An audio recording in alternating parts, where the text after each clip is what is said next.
François Roustan, qu'est-ce qui vous a amené à passer de la psychanalyse à l'hypnose? C'est une multitude d'éléments. Déjà, c'était 83. À ce moment-là, j'avais déjà publié Un destin si funeste. Et puis, j'avais aussi étudié tous les textes de Freud, en particulier chaque fois qu'il parlait d'hypnose, pour montrer que l'hypnose n'avait jamais, quelquefois sous la forme de la suggestion, que jamais Freud ne s'était départi complètement de l'hypnose. Donc c'était déjà une divergence formidable par rapport aux psychanalystes qui ne veulent pas entendre parler de ça, en disant que jamais Freud n'a pratiqué l'hypnose et qu'il a tourné le doigt à l'hypnose. C'est absolument faux. C'est faux dans les textes. Très longtemps, par exemple dans l'introduction de la psychanalyse, il explique que c'est très difficile de déjouer la suggestion du thérapeute. Mais aussi la pesanteur et la lourdeur de la psychanalyse que l'on disait à ce moment-là capable d'aider n'importe qui. C'était la psychanalyse pour tous, dans les années 70-80. Donc ça me paraissait insensé. Alors qu'on voyait bien que, quelquefois, pour des cas bénins, en quelques séances, on n'avait pas besoin de s'embarquer dans une cure au long cours. C'était pas du tout nécessaire. La psychanalyse me paraît à mille lieues. Par exemple, l'hypnose peut très bien se pratiquer en public. C'est vraiment quelque chose qui peut se faire en présence d'une collectivité. C'est impensable pour une psychanalyse. Parce que la psychanalyse croit, malgré tout, à l'intime. Elle croit qu'il y a une intériorité. Elle croit qu'il y a un psychisme. Alors tous ces trucs-là, moi, ça ne me dit plus rien du tout. Donc il faudrait expliquer longuement pourquoi, par exemple, la notion de psychisme me paraît totalement aberrante. Parce que ça ne fait que entériner la rupture que notre culture a fait entre âme et corps, entre esprit et corps. Donc des choses, je pourrais en citer une multitude d'autres choses. Par exemple, au niveau du langage, si je pratique l'hypnose, je n'ai pas besoin du langage. En tout cas, le patient n'a pas besoin de parler. C'est tout à fait inutile. Celui qui parle, c'est le thérapeute. Donc il y a une inversion totale, etc. Oui. Donc je ne peux même plus parler de psychanalyse. Je ne sais plus ce que c'est. Si ce n'est quelque chose qui met... Par exemple, la question de l'interprétation. C'est totalement aberrant. L'interprétation ne sert à rien. Et je pense aujourd'hui que comprendre... D'ailleurs, c'était déjà en filigrane chez Lacan. Méfiez-vous de comprendre. Après, on a ajouté... Méfiez-vous de comprendre trop vite. Mais il avait dit, méfiez-vous de comprendre. Ça veut dire, la compréhension ne sert à rien. Alors, il parlait de verbalisation pour essayer de s'en sortir, puisqu'il croyait encore au langage. Mais on n'a pas besoin de ça. On a besoin de quoi alors? On a besoin d'une présence. Qu'est-ce qui reste? Il reste ça. Il reste la présence. Il reste ce que l'on a enlevé à l'homme quand on lui enlève l'intellect et l'affectif. Il reste le vital. Voilà, c'est ça qui reste. Il reste quelqu'un qui est vivant. Quand quelqu'un peut se réduire à l'état d'être vivant, à ce moment-là, il est déjà guéri. Parce qu'il se resitue dans son propre corps, ou par rapport à son propre corps, il se resitue par rapport à son milieu, il se resitue par rapport à son entourage, à son travail, à tout l'environnement. Ça suffit. Et il y a des transformations tout à fait spectaculaires, simplement parce que les gens acceptent de ne plus penser. L'obstacle, c'est pour ça que finalement j'ai l'impression aujourd'hui que je me situe aux antipodes de notre culture. Même par rapport à notre culture, au sens large du mot, je me sens étranger. Je disais à un ami, d'ailleurs c'était un Wittgensteinien, je dis, moi il me semble maintenant que l'essentiel c'est de revenir à l'animisme. Voilà, c'est ça. C'est-à-dire, nous sommes des vivants, tout est vivant, nous devons nous situer par rapport à ça. Et les problèmes sont là. On retrouve la base de notre humanité, qui est le fait que nous sommes des vivants. Et ça suffit. Ce dont peut nous libérer justement l'hypnose ou la transe, c'est précisément d'un morcellement infini. C'est-à-dire qu'on entre dans un mouvement où toutes les choses peuvent communiquer les unes avec les autres. Ça nous donne l'impression d'un chaos, mais c'est simplement parce qu'il y a trop d'éléments qui puissent être saisis par l'intelligence discursive. Est-ce qu'il y a une différence entre l'hypnose et la transe? Pour moi, non. Pour moi, non. C'est différent si on se situe, par exemple, ce n'est pas la transe africaine, ce n'est pas non plus la transe chamanique d'Afrique, c'est la transe telle que notre culture peut la supporter. C'est-à-dire que c'est un état d'absorption dans lequel, à la limite, on n'a plus du tout à penser et on ne sait même plus qu'on est là. On est un élément parmi d'autres. Trans, alors, prend un sens très étymologique. On est un lieu de passage. Voilà. Et on n'a pas du tout à se regarder, et on n'a pas du tout non plus à se préoccuper de savoir si on est bien là ou pas. On est précisément là, en cet instant, et donc on peut circuler par rapport à tout. Voilà. C'est-à-dire que c'est quelque chose d'avant le concept, d'avant la parole. Ce qui ne veut pas dire du tout que c'est rien. C'est au contraire le fondement de l'existence. Par exemple, quand on a affaire à un névrosé qui est phobique ou quelqu'un qui a peur de la douleur, on peut l'emmener dans un univers imaginaire qui va le délivrer, au moins pour un temps, de sa peine ou de sa souffrance. On ne va pas faire ça avec un psychotique parce qu'on encouragerait éventuellement un délire ou des hallucinations. Au contraire, on va utiliser l'hypnose pour le réintroduire davantage dans son corps, pour lui faire découvrir une nouvelle sensorialité, afin qu'il puisse retrouver une participation au monde.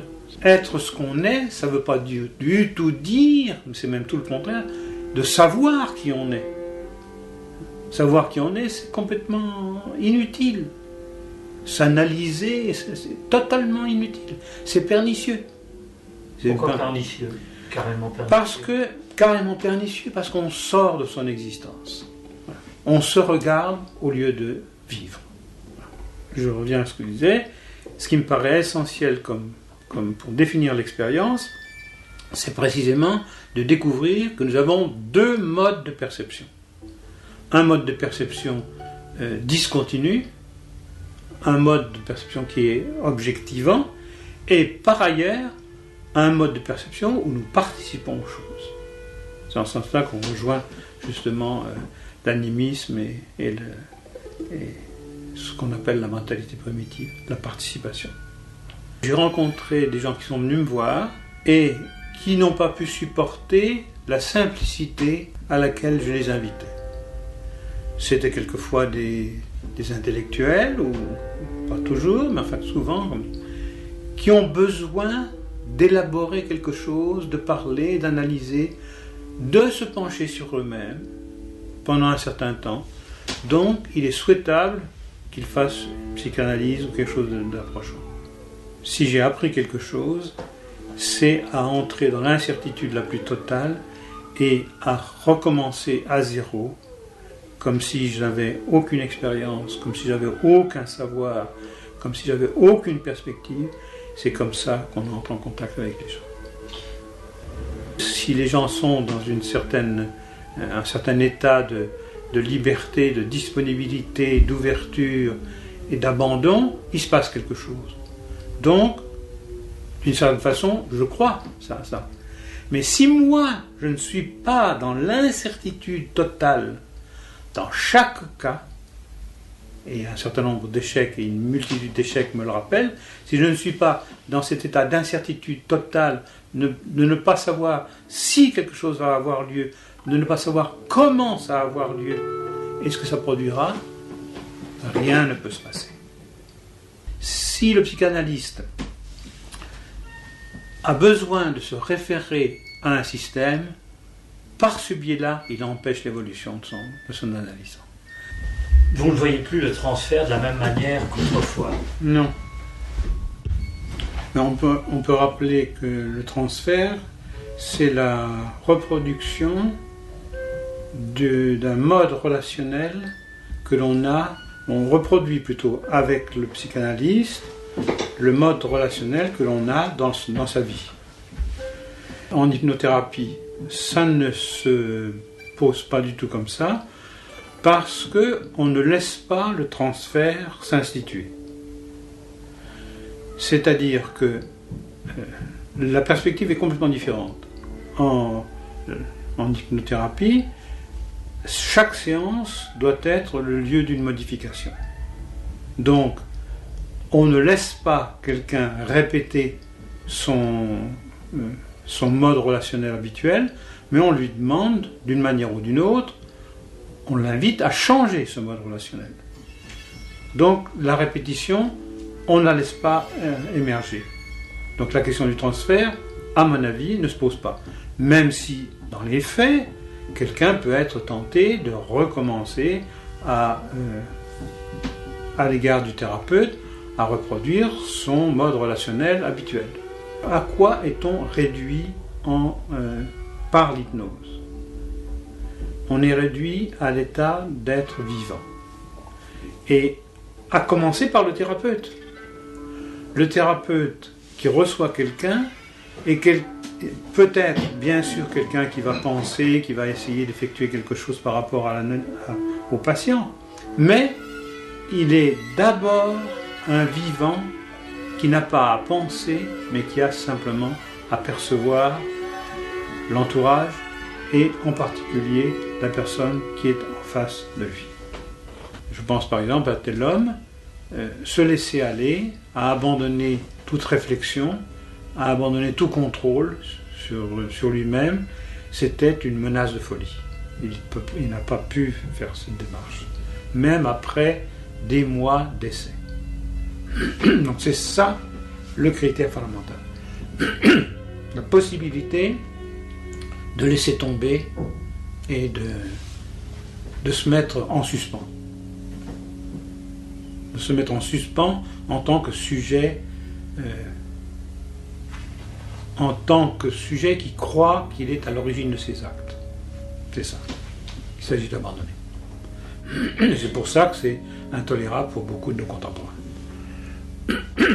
On me dit quelquefois que moi finalement je pratique une thérapie comportementale. Ça ne me fait pas peur.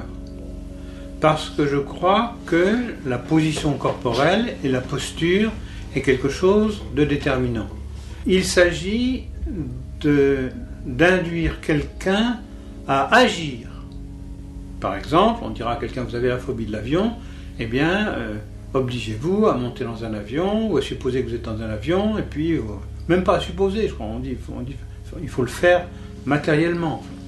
Et puis à vous forcer, à vous y habituer à ça. Moi, je pense que ce n'est pas du tout nécessaire, et qu'il suffit, à la limite, mais il suffit de demander à quelqu'un, laissez-vous prendre ici, maintenant, la posture qui serait souhaitable pour que votre phobie s'en aille.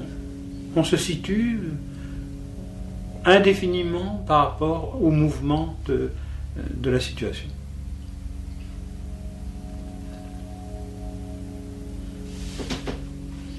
Alors ça n'a plus grand-chose à voir avec la psychanalyse. Oui.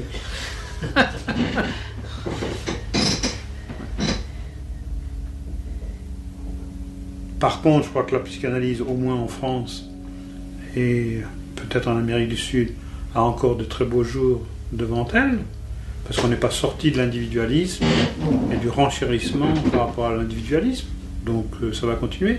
Mais je sais qu'aux États-Unis, et la psychanalyse, et même l'hypnose, sont en déclin. Voilà. Qu'est-ce qui gagne? C'est précisément les thérapies comportementales et surtout les sciences cognitives. On espère résoudre des problèmes par là. C'est totalement aberrant. Et qu'est-ce qui fait que c'est aberrant? C'est que l'homme n'est pas comme ça. L'homme n'est pas une chose que l'on va pouvoir manipuler. C'est assez extraordinaire de voir par exemple que des psychiatres un peu chercheurs se détournent des recherches sur les médicaments, parce qu'on ne sait absolument pas comment les médicaments agissent. Donc c'est absolument pas scientifique. C'est comme la drogue de notre grand-mère, les drogues de notre grand-mère. Avec les antidépresseurs, on a simplement extrait un certain nombre de choses, mais qui sont connues depuis des siècles. Il n'y a rien de scientifique. D'où les chercheurs se rabattent du côté des neurosciences. Mais qu'est-ce que nous prouvent les neurosciences?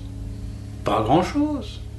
Je connais des gens qui travaillent autour de l'hypnose avec les neurosciences, c'est-à-dire qui essayent de déterminer dans le cerveau qu'est-ce qui se passe si les gens sont en état d'hypnose.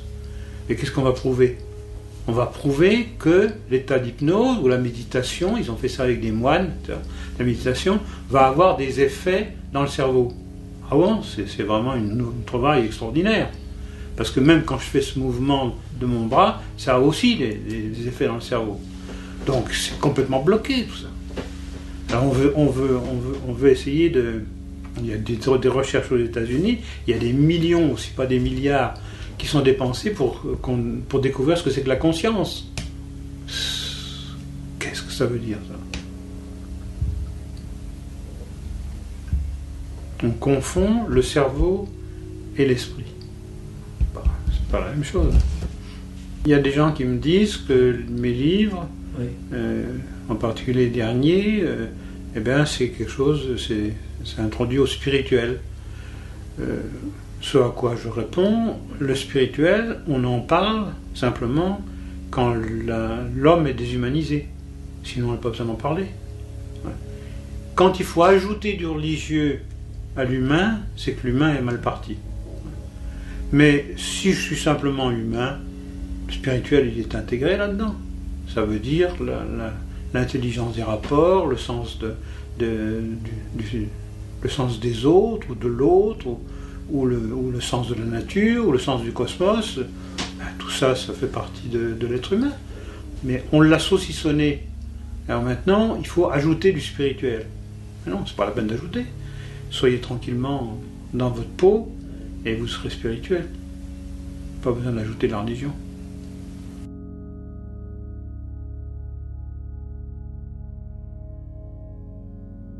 Il n'y a pas d'être humain sans quelque chose qui l'anime.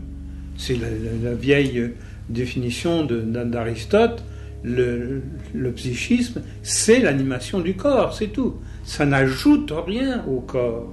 Le corps humain. La distinction qui est faite dans bien des cultures, spécialement par exemple dans la culture chinoise, c'est entre le vivant et le cadavre.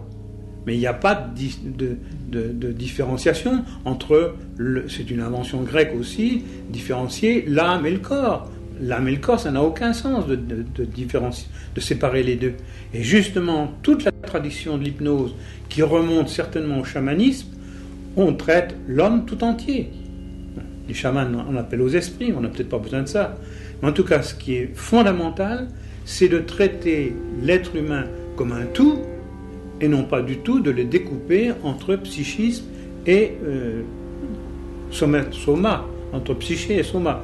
Pourquoi on en est arrivé là? On en est arrivé là parce que la médecine scientifique s'est emparée du corps. Elle s'est emparée du corps, et dans notre vocabulaire courant, nous disons souvent, puisque votre maladie n'est pas somatique, alors vous êtes malade de la psyché. Ce qui est d'une absurdité. C'est vrai que la médecine scientifique a besoin d'objectiver le corps, mais nous, hypnotiseurs ou hypnothérapeutes, nous devons considérer la totalité du corps comme étant un corps animé. Nous avons affaire non plus à un corps objectivé comme une chose, mais à un corps vivant. Et pour moi, de plus en plus, l'hypnose, c'est la réduction de l'être humain à l'état d'être vivant. Pour moi, le modèle dans lequel je mettrai le modèle que je donnerai à l'hypnose, c'est la paramécie. La paramécie, vous savez peut-être, c'est un protozoaire élémentaire, une cellule élémentaire, qui est tout à fait capable, qui n'a pas de cerveau, mais qui est tout à fait capable d'éviter les dangers, de se nourrir, de se reproduire, et qui n'a pas besoin de penser. Eh bien, quand quelqu'un est en transe, c'est quelqu'un qui se resitue dans son existence comme un être vivant, et cet être vivant, il peut à la fois éviter les dangers, aller droit au but pour continuer à vivre, à se développer, et à trouver les moyens de vivre et de grandir. Donc, se réduire à l'état d'être vivant, c'est permettre à un être humain de trouver les bonnes solutions pour se tirer d'affaire dans son existence, soit des problèmes personnels, soit des problèmes de relation au monde extérieur. Donc la différence, je dirais, entre quelqu'un qui est en hypnose ou en transe et quelqu'un qui ne l'est pas, c'est que celui qui est en transe perçoit la multitude des paramètres qui sont en jeu dans son existence, alors que celui qui ne l'est pas va être guidé par des données séparées les unes des autres, analytiques, peut-être nombreuses, mais il n'aura pas cette possibilité d'une intuition première qui va l'orienter dans l'existence. Quelles sont les indications? Je ne crois pas qu'il y ait d'indications. Il y a peut-être des indications. La psychanalyse, certainement, doit tenir compte. Les psychanalystes ne vont pas s'embarquer avec des... Encore que maintenant, il y a des... Enfin, peu importe, laissons de côté les indications. Une caractéristique du travail de l'hypnothérapeute, c'est qu'il ne fait pas de diagnostic. Mais il tient compte de l'individualité. Il tient compte de l'individu. Et en fonction de ce que représente l'individu, il peut proposer des choses différentes. Par exemple, j'ai reçu encore il n'y a pas tellement longtemps un homme qui est certainement au bord de la psychose, qui a des moments de sortie de la réalité. Peu à peu, ce qui est important, et c'est un aspect de l'hypnose, cet homme peut peu à peu sentir davantage son corps, entrer dans la réalité la plus concrète possible et oublier ses élucubrations, oublier ses moments de délire ou d'hallucination, parce qu'il va peu à peu entrer davantage dans la réalité. Ce qui est quelquefois dangereux, délicat, mais qui est possible. Alors que comme psychanalyste, on est plus démuni pour faire ces choses-là. En tout cas, l'hypnose, elle peut s'appliquer à tous les cas, encore faut-il que l'hypnothérapeute puisse intervenir de façon intelligente en fonction de la personne. On dit que n'importe qui est hypnotisable, c'est vrai théoriquement, parce que tout homme est capable d'oublier, de penser, ne serait-ce que quand il dort. Mais dans l'état vigile, il y a beaucoup de gens qui ne peuvent pas s'abandonner, soit qu'ils ont peur de la folie, soit qu'ils ont peur de dire des choses qu'ils ne peuvent pas contrôler, etc. Mais ça, c'est un obstacle considérable pour la pratique de l'hypnose. Alors justement, vous parliez du sommeil, où l'on s'abandonne, mais est-ce que l'hypnose est une forme, est-ce que l'hypnose suppose, sous-entend, l'hypnose telle que vous la pratiquez, implique une sorte de sommeil? Est-ce que la personne peut être à la fois hypnotisée et en état d'éveil? Quelle est la différence entre l'hypnose de l'hypnothérapie et l'hypnose dont on a si souvent entendu parler, l'hypnose spectaculaire ou l'hypnose... Dormez, je le veux. Encore dans Freud, c'était comme ça qu'on disait. Ouais. Alors, il a été montré, par exemple, l'électroencéphalogramme de quelqu'un qui est en hypnose, c'est un électroencéphalogramme d'éveil. Donc, l'état hypnotique et la transe est un état d'éveil. Il n'y a aucun doute là-dessus. Mais ça ressemble au sommeil parce que le patient n'est plus capable de juger. Dans la mesure où il est abandonné à l'état hypnotique, à l'état de transe, dans la mesure où il est abandonné, comme je disais tout à l'heure, à l'état d'être vivant, il ne pense plus explicitement et il ne ressent plus des choses explicitement. C'est ça la différence. Donc c'est une sorte de sommeil. Mais c'est un sommeil, c'est une sorte de sommeil dans l'état vigile.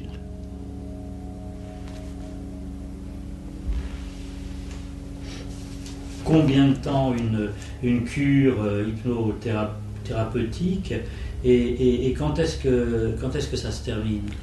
Ça peut être une seule séance. Quelqu'un vient me voir, est tout à fait inhibé parce qu'on est en train de lui proposer un travail qu'il n'a jamais fait et il est tout à fait inquiet de ça. On fait une séance d'hypnose, je le revois 15 jours après, il me dit mais j'ai plus besoin de venir, tout est réglé. Donc ça peut être, il y a des choses qui peuvent être réglées en une séance.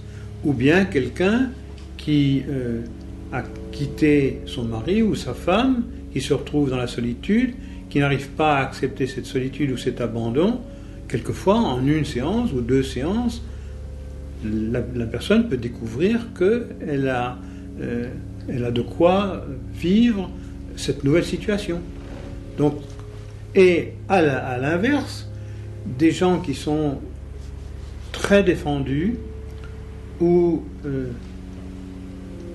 très malades, ou très mal dans leur peau, ça peut durer très très longtemps. Donc il n'y a pas... pour moi, ce qui me va très bien, c'est que c'est d'une souplesse extraordinaire. Alors, il arrive aussi qu'il y ait des gens qui viennent me voir, je le disais tout à l'heure, à un moment donné, pendant quelques fois, puis ensuite, que je ne vois plus, ou plus jamais. Et il y en a quelques-uns, encore ces jours-ci, il y a un monsieur qui m'a rappelé, il m'a dit « Je suis venu il y a 2 ans, mais je voudrais faire 1 ou 2 séances, parce qu'il y a quelque chose qui ne va pas dans mon existence. » Donc vous voyez, c'est très très souple. Mais le critère, c'est comment me disposer davantage dans mon existence, de telle sorte que les circonstances dans lesquelles je vis ne soient plus blessantes. Ça suppose, c'est comme un exercice de souplesse, à la fois affective, intellectuelle, émotive, presque physique. Et les séances durent à peu près combien de temps? Pour moi, ça dure 3/4 d'heure, 1 heure. Je crois que ça fait au moins 3/4 d'heure, 1 heure qu'on est ensemble. Non, ça fait moins. Voilà. Supposez que vous êtes dans la rue. Vous voyez de loin quelqu'un et vous mettez en marche tout un système de possibilités pour essayer de repérer si oui ou non vous connaissez cette personne ou pas. Est-ce que c'est un homme? Est-ce que c'est une femme? Est-ce que c'est quelqu'un que vous avez vu longtemps? Est-ce que c'est quelqu'un de vieux, etc. Vous disposez de loin d'une multitude de possibilités. Et ce jeu de possibilités, vous le faites jouer tout le temps. Et puis peu à peu, ça se restreint et les possibilités deviennent une réalité. Eh bien, je dirais qu'en hypnose, on fait le mouvement inverse. Vous êtes dans une situation dans laquelle vous êtes coincé, ou vous êtes figé. Vous répétez tout le temps la même chose. À votre enfant, vous répétez tout le temps « mais tiens-toi bien »,« mais pourquoi tu ne travailles pas ?» mais pourquoi... Voilà, vous êtes coincé dans une position comme celle-là. Et c'est ça la vie, on répète tout le temps. D'ailleurs, la psychanalyse, certainement, a noté ça, de toute façon. Eh bien, ce que propose l'hypnose, ce que propose l'hypnothérapeute, c'est ouvrir au maximum la situation de telle sorte que vous retourniez aux possibilités. Dans l'exemple que je donnais dans la rue, vous avez des possibilités et ça devient une réalité restreinte. Eh bien, je dis, maintenant, vous allez faire le contraire. Vous allez partir de la réalité et puis vous allez devoir ouvrir les choses de façon considérable. Par exemple, un monsieur vient me voir et me dit « je suis au bord de la violence avec mes enfants, je ne peux plus les sentir ». Et je lui ai dit « vous allez ici maintenant vous mettre dans un état de réceptivité maximum et de voir votre fils ou votre fille de façon tout à fait nouvelle, comme si vous ne les aviez jamais rencontrés, comme si vous aviez à les découvrir. Donc on ouvre à nouveau un champ de possibilités, et à partir de ce champ de possibilités, un autre type de relation, en l'occurrence, va pouvoir s'établir. Donc l'hypnose, moi je dirais volontiers que c'est une ouverture sur des possibilités nouvelles, sur des indéterminations nouvelles, de telle sorte qu'on puisse inventer quelque chose. Est-ce que ça ne reprend pas un peu, là, est-ce qu'on ne retrouve pas là le discours de la psychanalyse sur la névrose qui est répétition, dont il faut sortir? Certainement, on retrouve ça. On retrouve... Alors, la psychanalyse, bien souvent, a montré comment ça ne marche pas. Comment sortez-vous, cher ami psychanalyste, de la répétition?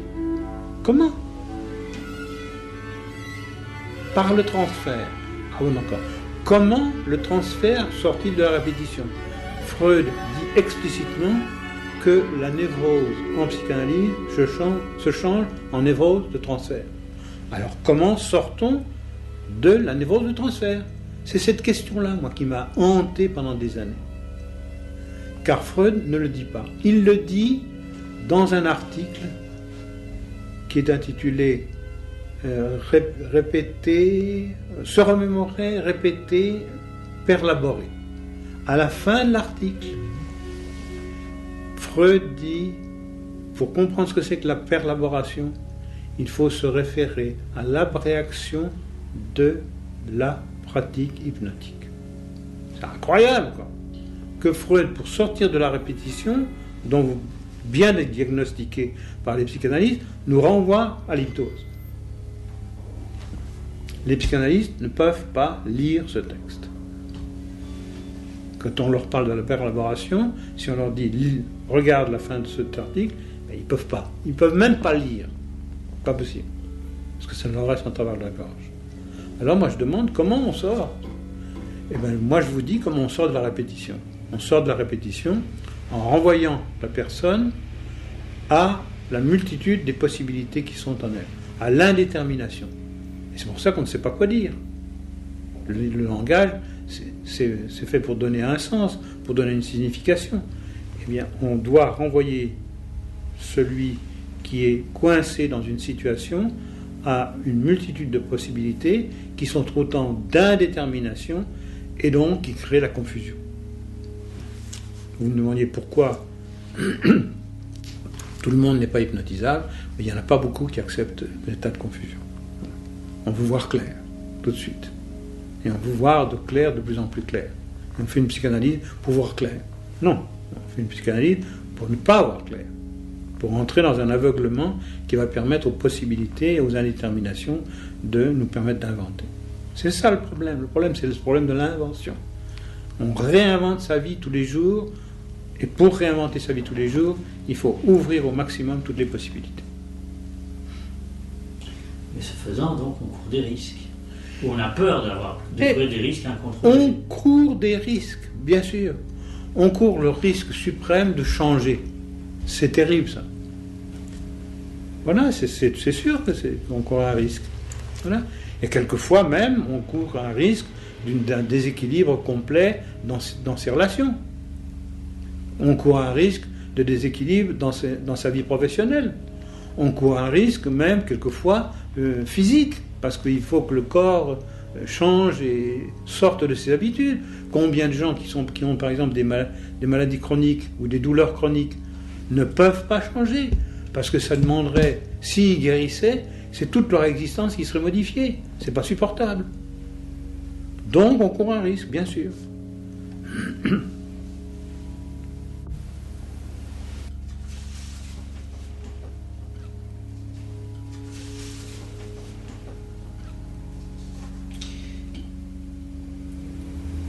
Quel regard vous avez aujourd'hui sur la psychanalyse? Un regard attendri. Mais encore. Mais encore. Je crois que beaucoup de psychanalystes tournent en rond et ils ne s'en aperçoivent pas. Il y en a quelques-uns qui cherchent à inventer, je serais content de voir mes collègues après 20 ans. Qu'est-ce qui sortent maintenant de nouveau par rapport à ce qu'ils ont dit auparavant? Ça serait un bon test. Voilà. Alors, je les aime bien. Il y a des amis, il y a des psychanalystes qui me détestent. Mais il y en a d'autres qui sont très gentils avec moi. Et quel regard j'ai pour...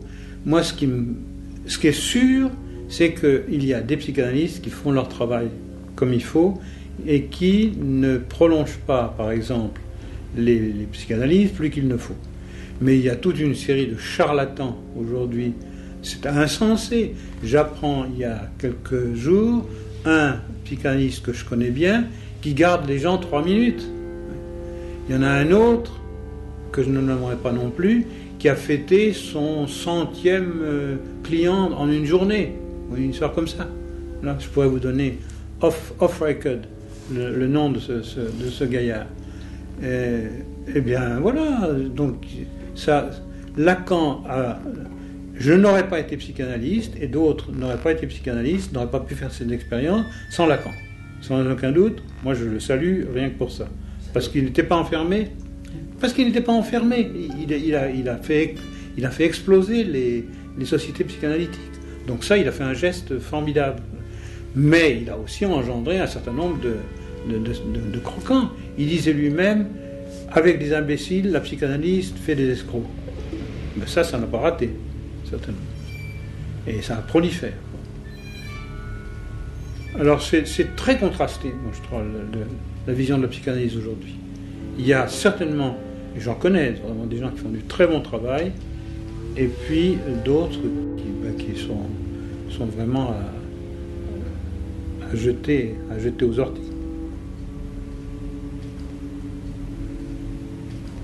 Est-ce que vous êtes pour une réglementation de la psychanalyse? Non, ça n'a aucun sens. Ça n'a aucun sens parce que c'est comme la réglementation des prostituées. Il y en aura toujours, et une réglementation évite certaines difficultés, mais en accentue d'autres. Quel est le critère quel est le critère d'un bon psychanalyste? Mais je ne sais pas. Lacan lui-même, quand je lui ai posé la question, alors comment juge? Il dit, c'est la cote d'amour. Il avait raison, la cote d'amour. Ça veut dire, on se sent des affinités avec quelqu'un et on juge qu'il est psychanalyste. D'autres diront que ce n'est pas un psychanalyste. Je crois que les questions de formation, on court après, mais on n'arrivera pas à une solution. C'est comme si on disait, le talent, on va réussir à codifier le talent. Si la médecine est scientifique, là, on va pouvoir former des gens scientifiques, donner des diplômes, tout à fait d'accord. Mais s'il s'agit d'un travail personnel, à la fois intuitif et en même temps, moi je crois, de dépouillement personnel. C'est-à-dire, si vous voulez recevoir des gens, c'est vrai pour la psychanalyse, c'est vrai pour tout, pour l'hypnothérapeute, c'est vrai pour toutes les formes de thérapie, il faut commencer par se débarrasser de son moi. C'est ça qui est fondamental. Bon, ça, comment voulez-vous mesurer ça? Impossible. Il faut qu'un thérapeute, c'est quelqu'un qui doit savoir faire le vide en lui, laisser exister l'autre. Des choses élémentaires comme ça. Comment voulez-vous mesurer ça? Pas possible. Il y en a qui vont singer ça. Je parlais l'autre jour à un groupe de thérapeutes, je dis maintenant, même la disponibilité, même l'ouverture, même le vide, c'est devenu un slogan.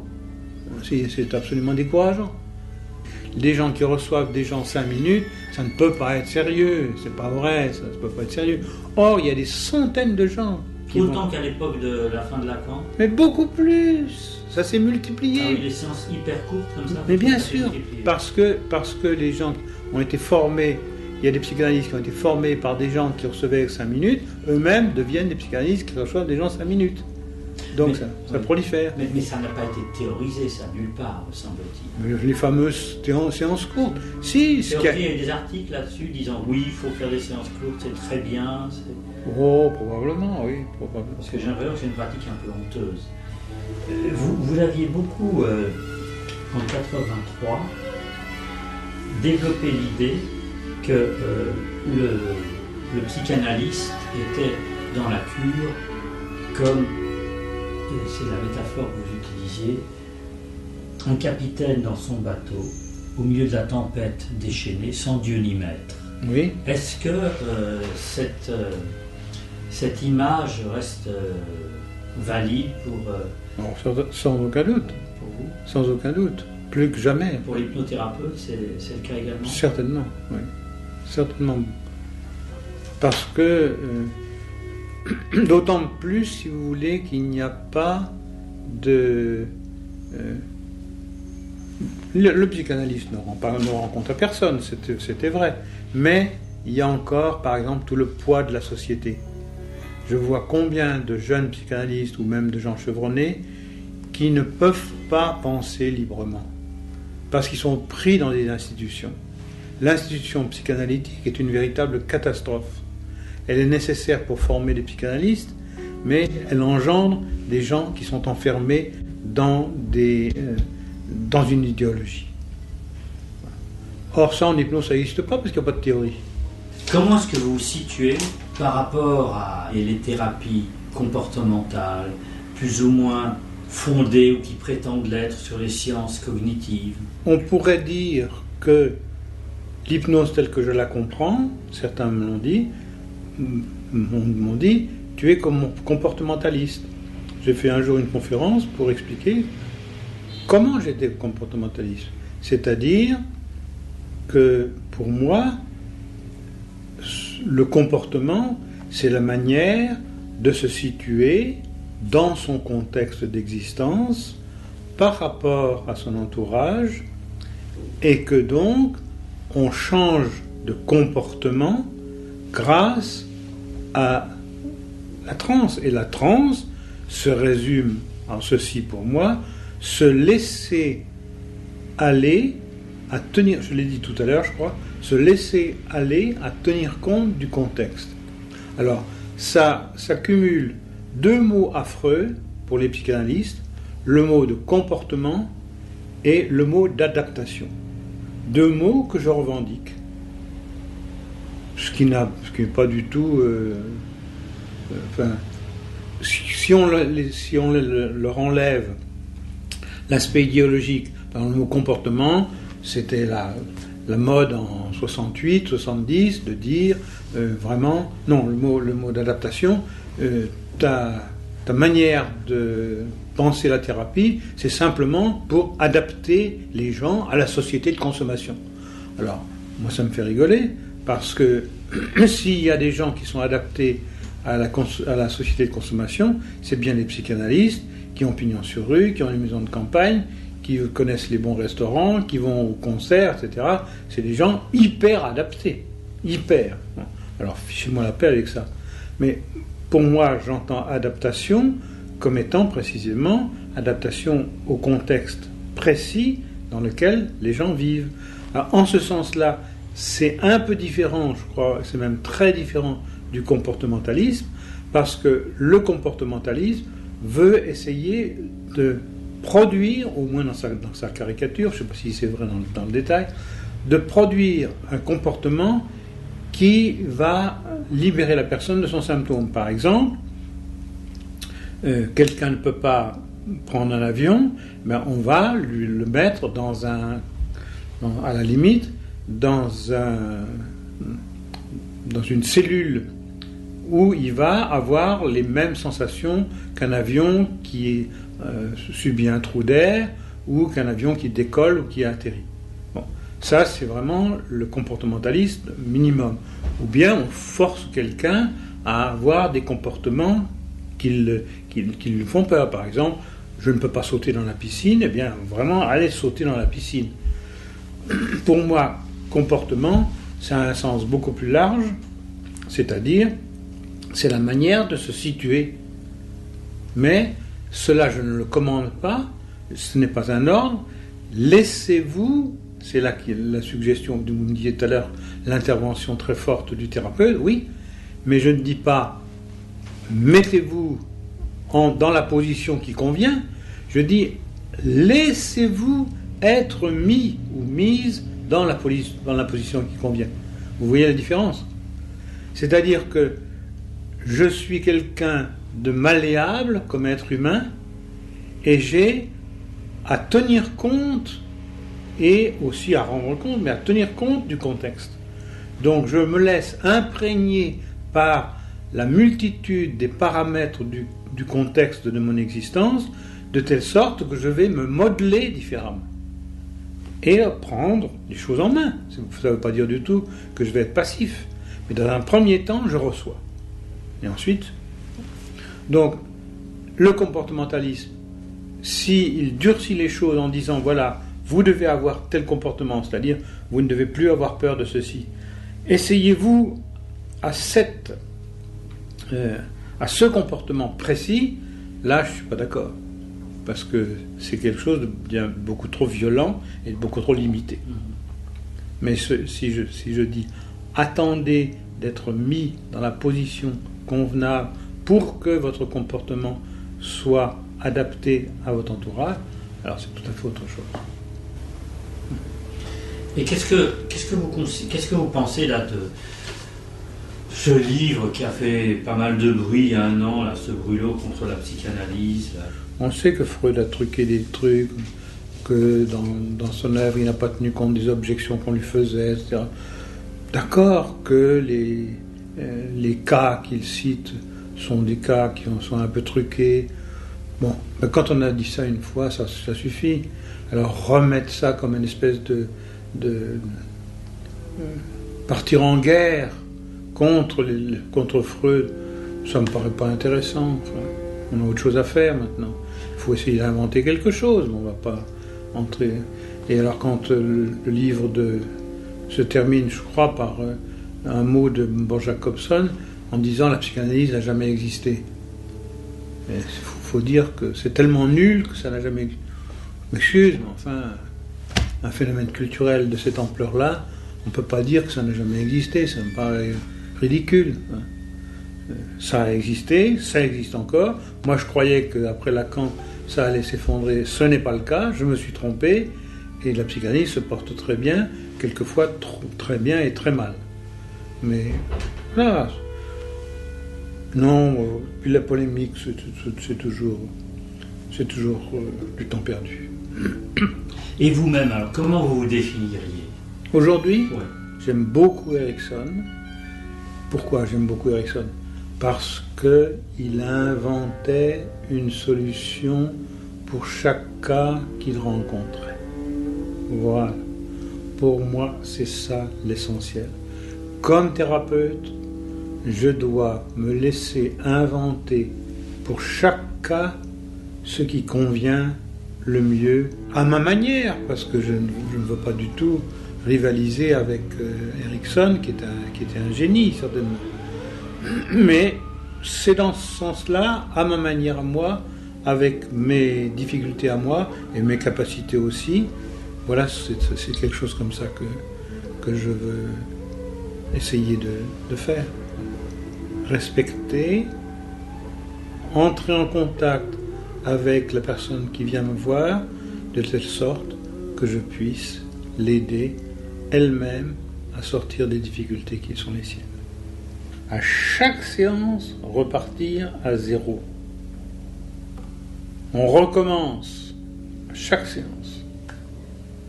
Je vois quelqu'un arriver, il est venu 3 ou 4 fois, elle est venue déjà 4 ou 5 fois, je la vois arriver, je vois que ça va mal. Bon. Et il n'y a rien d'autre à faire que de dire, bon, allez, on s'y met, on se remet au travail. Mais pas se dire, ah ben ce que j'ai fait, c'est pas bien, etc. Pourtant, je croyais qu'on avait fait... Non, c'est comme ça. On redémarre, on reprend. Et c'est d'ailleurs c'est formidable pour le patient, mais c'est important aussi pour le thérapeute. On va réinventer tout le temps. Ouais. Seulement, c'est fatigant. Enfin, c'est pas fatigant. Non. C'est pas fatigant. Ça demande, je sais pas, un geste d'accueil, enfin, peut-être. Puis chaque jour est nouveau, comme ça. Pas possible. Ouais.